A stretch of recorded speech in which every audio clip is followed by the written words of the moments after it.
আসসালামু আলাইকুম ভাই বোনেরা, কেমন আছেন? আলহামদুলিল্লাহ আমি ভালো আছি।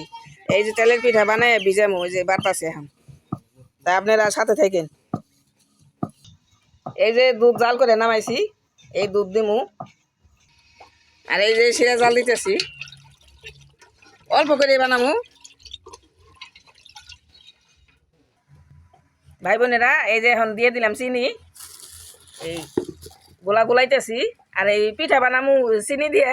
আর এই যে জুল জাল দিমু হইলো জশিরা মিঠাই দিয়ে, টিনগুল মিঠাই। এই যে ভাই বোনেরা, আমার গোলা একটু ঘন হয়েছে, আওলা চাল দিছি, এই কারণে আমি আবার এই যে দুধ দিয়ে দিলাম।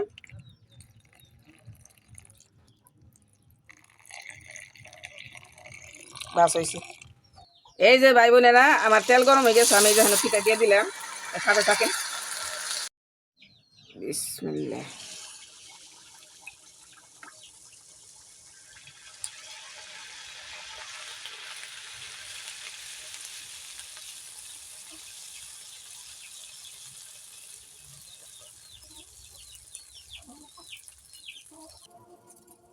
এই যে ভাই বোনেরা, দুধ দিয়ে দিতেছে এখন। আমি পিঠা বানাই বানাই এটার মধ্যে, এই যে শিরার মধ্যে ডুবাইছি, ডুবাইয়া এখন এই যে দুধ দিতেছি, দুধ দিয়ে ঘরে নিয়ে যামগা। কালকে আবার দেখামনি। এই যে ভাই বোনেরা, পিঠা ভিজাইছি, অনেক সুন্দর ভিজছে। ইয়ার আগে আমি চৈত মাসে, বৈশাখ মাসে বানাইছিলাম পিঠা। বৈশাখ মাসে যখন আব্বু বিদেশ যাবো তখন বানাইছিলাম এমনি। শিরা জাল করে ওই শিরার মধ্যে বানাই পিঠা বানাই শিরার মধ্যে ডুবাইছি, পরে দুধ দিয়ে দিছি, বুঝছেন?